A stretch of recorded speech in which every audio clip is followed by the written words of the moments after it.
Hey, what's up everybody? It's Brian from USA.Patriot.Cards back with another video. Hope everyone out there is doing well. True collectors never leave. We just sometimes have to take a little bit longer break and get back to the hobby when we can. I think this is true for myself and so many others. Hopefully the people that watch my content, the people that follow me on this channel are true collectors. Because this is content made for true collectors. Nothing wrong with flippers, nothing wrong with people that are trying to stay in this thing to make money only. But let's face it, the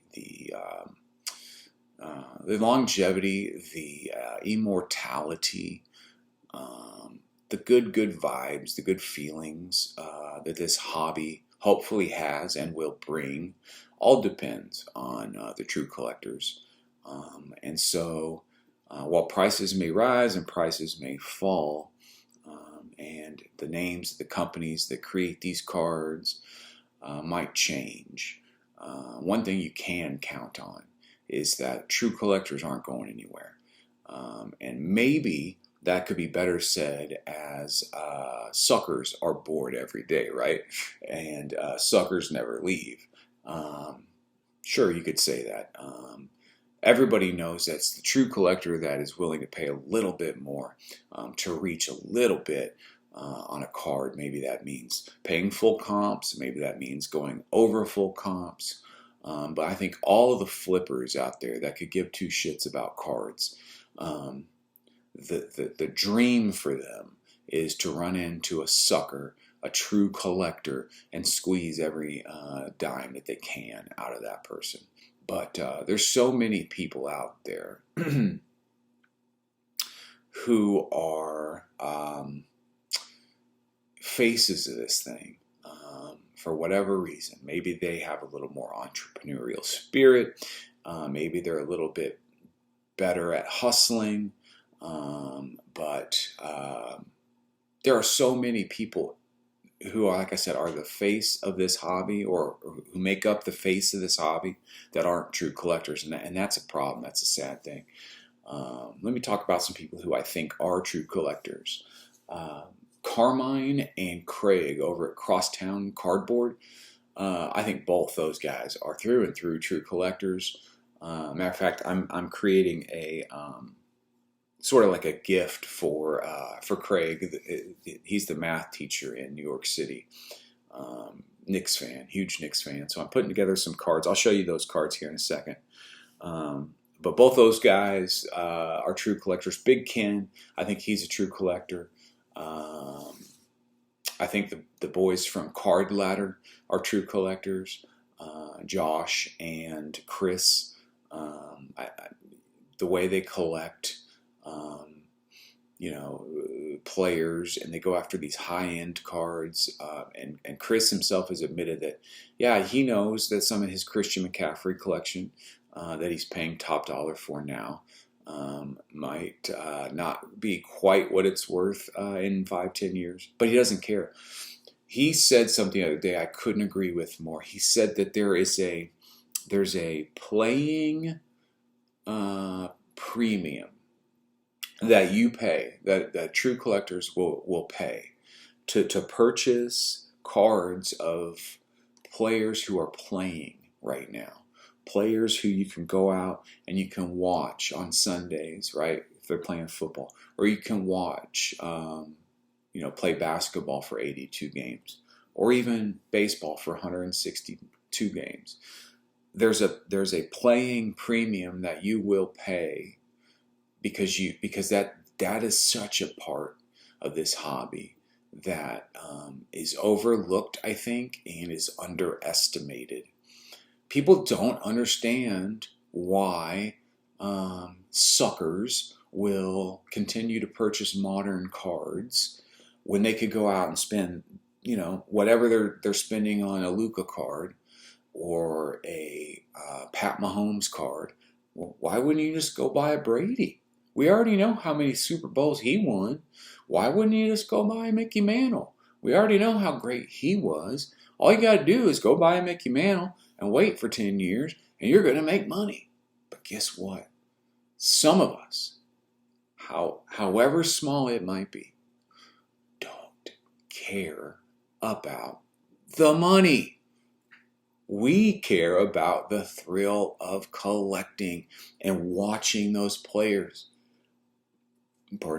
watching those players that we love play and knowing, right, that we have a card we can go grab after the game and stare at it. It's total senselessness. It makes no sense, but that's what the hobby is, right?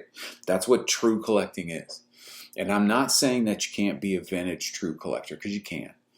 But if you're a vintage true collector, right, and you spend all your money on guys that don't play anymore, and then you poo-poo on the collectors who are running out and buying these modern cards, then you don't get it. You don't understand, right, the allure or the mindset of collecting. I think you can say, not for me, but I understand why they collect it. Just like I can say that about vintage. Not for me, but I can understand why they collect it. I'm not running out and buying cards for financial security. I'm not running out and sinking X amount of dollars into Justin Herbert, right? Because I think he's going to outperform the S&P 500. That's not what I'm doing. I'm going out and putting X amount of dollars into Justin Herbert because I can't wait for the next Chargers game. And I can't wait for Herbert to carve up whatever defense, and for the talking heads to, go on and on about how good Justin Herbert is, and is he the guy that's right behind Mahomes or not, or is it Allen, or is it Burrow? I'm going out and spending X amount of dollars on Justin Herbert so I can be known as the guy who likes Herbert. So people can think of me when they see Justin Herbert do good or bad.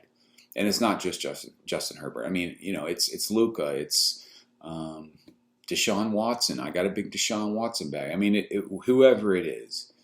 That's why I love to collect modern cards, because you get to live and die by the guy's career day to day. You get to be there for the highs.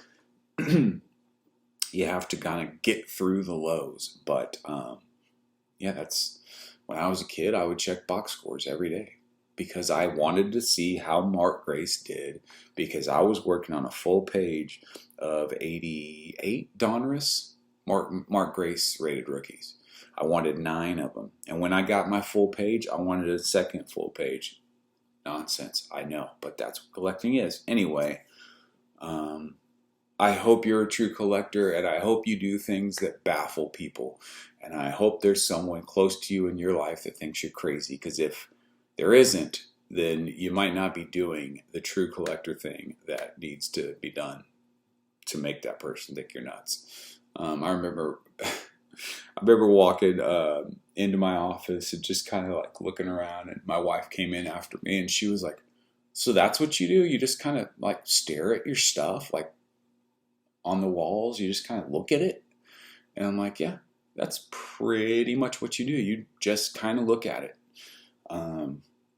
until you want to interact a little more with your cards, and that's when you make content, or that's when you go to shows and you try to target new cards and you try to make moves, and you can't wait to come home and make a video about it to tell your the handful of true collectors that give a crap what you do." I don't know, just been on my mind.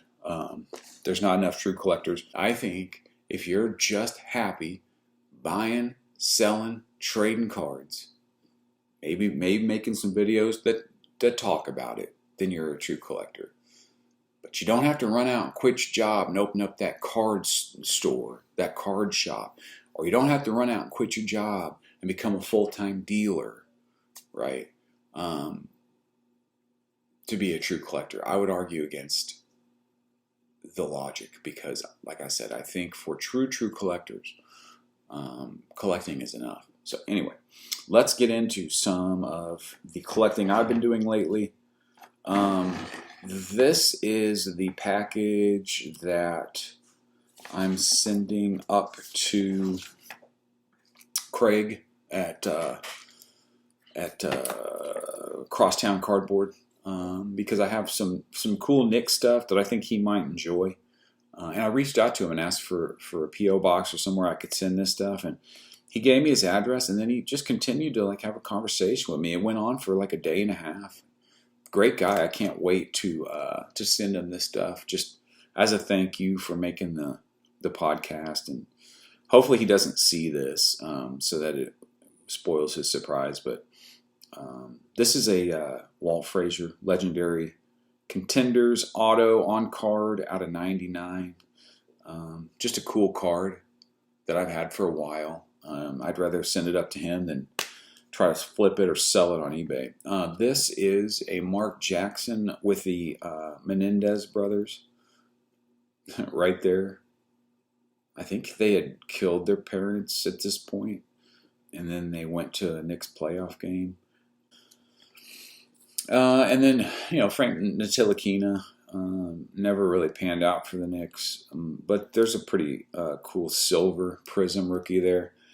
And then this one. This actually is a nice card, but I think he'll enjoy it more than I will enjoy any amount of money I can get for this. It's a impeccable Ntilikina rookie with a nice chunky Knicks patch. I know he loves the Knicks patches. This is a gold out of 10. So, yeah, I think Ntilikina is a Charlotte Hornet now. He's still relatively young, though. I think he's 27. He's known as a defensive guy. He was on the Mavericks the last couple of years. That's why I even have any of his stuff. But, yeah, I'm sending these up to you, Craig. Hopefully you don't see this video before you open this. Hope you enjoy these. Next, I got a couple things in the mail. Let's start with this just quickly.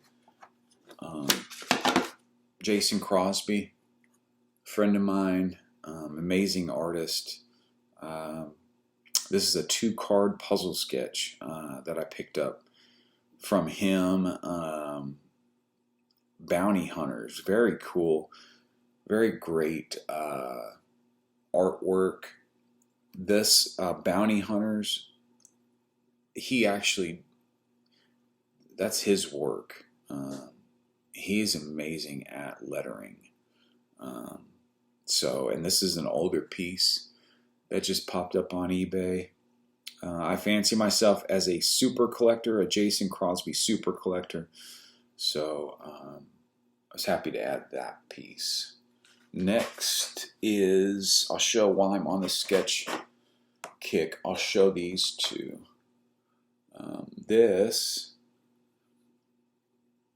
These are a couple of Marvel sketches that I picked up from a friend of mine named Gary Caselli.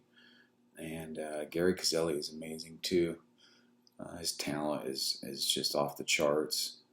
But there's a Wolverine, a Black Cat, and look at these Spider-Man sketches down here.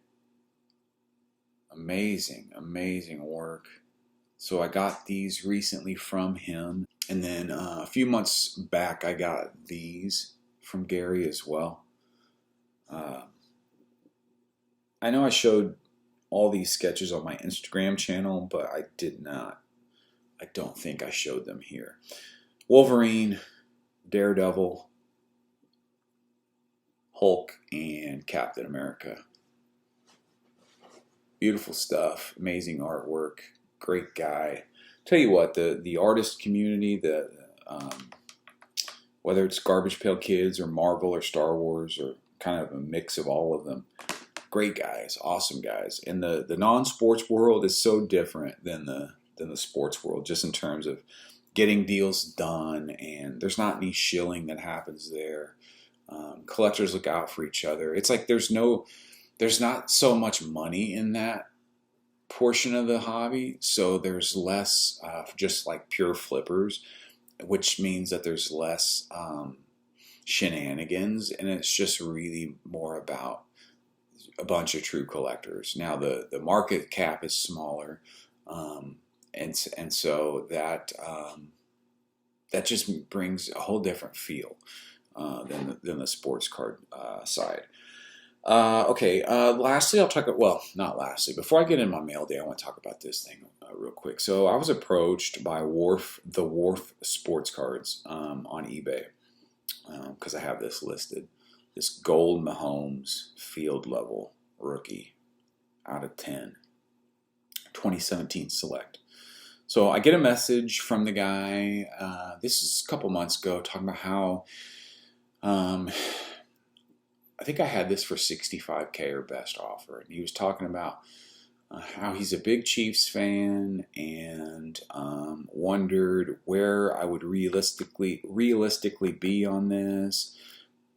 He said one hasn't sold in X amount of years, and I told him. I think I told him like 45K or 35K and like 15K in cards, something like that.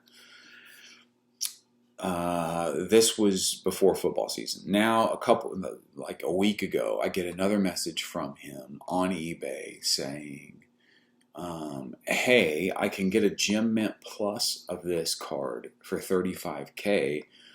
Would you sell me yours for 30K? Mine's a Mint Gem, so a Gem Mint Plus would mean 9 5s and a 10, no subgrades of a 9." It'd be 3 9 5s and a 10. And I told him to let me think about it. Then he reaches out on Instagram, finds me, and he says, "Hey, listen, to be honest, I'm interested in the Mahomes because we're doing a high-end auction on eBay because the Wharf, that's what they are, they're consigners, and they've started this new auction where they want cards that don't have recent comps. I think they want 5 cards that don't have recent comps. I think they do it once a month maybe. And he said, "I'm just being honest because I didn't want to make a deal with you on this and then you see it up for auction later this month, because that's kind of the plan that I have for it." I was like, "Well, I appreciate your transparency and I appreciate your honesty." But I said, "I don't know if I want to auction this," and that's because I always want to know what I'm getting back. I always want to have control of the final price, my final net. I don't like the idea of a card like this leaving my hands and me not quite know what's coming back. He said, "We can offer you a guarantee, a minimum guarantee." He said, "And if it goes for less than that, you'll get whatever we guarantee you." He said, "If it goes for more than that, then you'll get whatever it goes for minus the, consigner fees that we charge or whatever." And he said that the minimum guarantee that they would give me on this is 27K. And I was like, nope, I'm not letting this go and then, potentially only letting 27K come back. No, sir, no. I said, "Look, man, I'm not interested in auctioning, but I will sell this to you." And I gave him a price. And then he came back and said, "Well, let me think about it." And I haven't heard back. I probably won't hear back. But here's the problem that I have with this whole like high-end auctioning of cards that have not sold recently. Okay. First of all, it's on eBay. So all the potential pitfalls still exist for selling on eBay. Non-payers, shillers, people that open up the package and say, well, I guess in this case, this would go off to authentication, so that's not as much of a fear. Someone opening the package and saying, "Hey, my card wasn't in there," or "This card was in there," or whatever. The main problem I have is if you're going to auction something for me, then do it on your platform. Be golden, be PWCC, be alt, but don't auction my stuff on eBay. I can auction my stuff on eBay. Well, we promote the hell out of it. That's what they. What do you mean? You take a couple pictures on Instagram, you throw it up? I mean, I think the cards that you want to sell in these auctions speak for themselves. I don't think they need a ton of promoting, right? I think you can do if I was going to auction this, I could do my due diligence in getting the word out there, but I think that like people, would see it. I could run it long enough where it had, I had like maybe a 14-day window or something, whatever. I don't think that these cards that the Wharf is looking to auction need to be heavily promoted. And lastly, the fact that this hasn't sold in a while is good for me. It's good for me. I don't want there to be a comp on this. I don't want to see this come up for auction and someone else's copy come up for auction.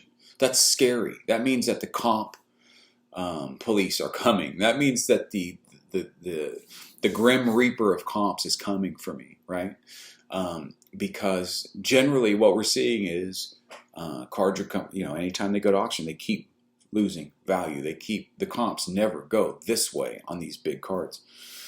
So I'm going to risk a non-payer, not even paying for this, yet a comp being set. Or, and let's say it goes for $35K, right? And doesn't get paid for. And then the Wharf has to throw it back up. Well, you guarantee it's not going to go for $35K, right? Maybe somebody was willing to actually buy it at $34.5, but an asshole non-payer came in and bid $35K, and then to protect their own Mahomes, right? And then the Wharf just sticks it right back up the next week. And maybe that guy that was at $34.5 now maybe he's just disinterested, right? Or maybe his top number now is going to be 31. The point is, there is nothing good that could come out of this that can't happen just from me selling it for the number that I want, that I'm going to be happy with. That's why I don't like the idea of this. Let's specialize in auctioning cards that don't have comps or haven't been sold in X amount of months or years, whatever. It's a bad idea. They're doing it on eBay. I don't get it. I don't understand it. So anyway, this will be staying right here at home. All right, enough talking, enough bullshit. Let's get right on to what I have picked up. This is the first one. Got this a few days ago. I had to wait for it to come because I had this ship my cards. And whenever you do a ship my cards purchase, you do avoid having to pay sales tax, but it does add about 3 weeks to the whole process. Maybe 2 weeks, but it's gorgeous. It's a 2020 Select Black Disco Deion Sanders. Yes, I understand the Deion hype train and people laughing at it, but I'm a Cowboy fan, so it makes sense for me. And I've always wanted to get some cool Deion stuff. You can see the 1-1 there. There's just not a lot of cool Deion stuff out there. Not really interested in 89 score PSA 10 or the 89 tops traded PSA 10. I'm looking for more stuff like this. What I really would like is a game used like patch auto, but there is very limited amount of Deion game use stuff out there. Most of it's with the Ravens. There's some Reds stuff for baseball, but I would want it to be a football card. I think there's a few, maybe 2 or 3 Ravens flawless patch autos out there that are game used, and they're all like upwards of 5K plus that the sellers want. And frankly, I don't want anything but Deion in a Cowboys uniform. So this was a cool pickup for me. Excited to get this.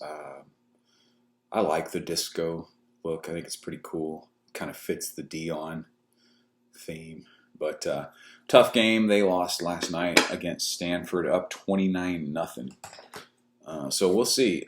This is not about like me hoping that he turns into some Hall of Fame coach and that this card goes up in value and I can flip it. This is just man, I forgot how much I love Deion Sanders. Let me go out and get this because I've been wanting something of his for a while.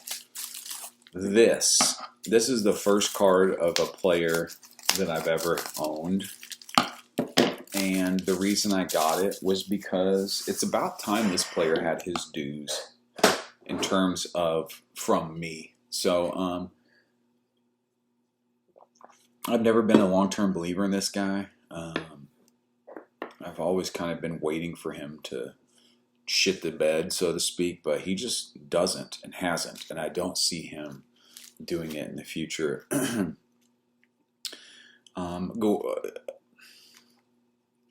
So you might know, you might not know, my thing, my jam is Prism color match or Optic Contender color match. Color match, color match, color match for me. And so there's not a lot of color matches of this guy's stuff out there that like of his upper, higher level cards. So when I saw this come available on Ryan's Cards Discord, I knew how to see if I could make a play on it, and I was able to. So this is oh, that's really cool. This is a Jalen Hurts green Pulsar Neon 2020 Prism rookie auto, clean auto. And I really like these Pulsars. Now these don't get a ton of love, and I understand that the whole appeal here is the color match. This is a Pop 13 and a 10, and the only other possible color match auto that would come out of Prism for him is the green scope out of 75. Now this Pulsar is unnumbered. The green scope is out of 75, but the green scope is a Pop 1. So I don't see myself finding an ownable green scope anytime soon. Look at that thing. That's just too cool. But there's only 13 of these too. So I was excited to get this. I've never owned a Jalen Hurts, but I'm excited to own this and see how the Eagles do. They're off to 5-0 start here in 2023, and yeah, I'll tell you what. When they play the Cowboys, I'll be rooting for the Eagles. Oh man, maybe not, but it's a cool card. We'll see what happens with Jalen Hurts, but I can't pass up the color match, man. I just love it too much. But anyway, that about does it for me. Two very cool mail days. Glad I could share them with you. Thanks for sticking around through all of the ranting, and yeah, enjoyed making the video for you. We got the Dallas Card Show coming up here in the beginning of November. I think November 4th, 5th, maybe. Definitely be going to that. Be taking my son with me, so I'll definitely have some stories to tell, some trades, and some pickups to highlight for you on that. And let's all just kind of keep our eyes on the Cards HQ project that the sports card investor himself is taking us along with him on the journey of the biggest card store in the world. Let's keep our eyes on that. Let's wish him the best. And with that being said, thanks for watching. Until next time, we'll see you then, guys. All right, take care. Bye.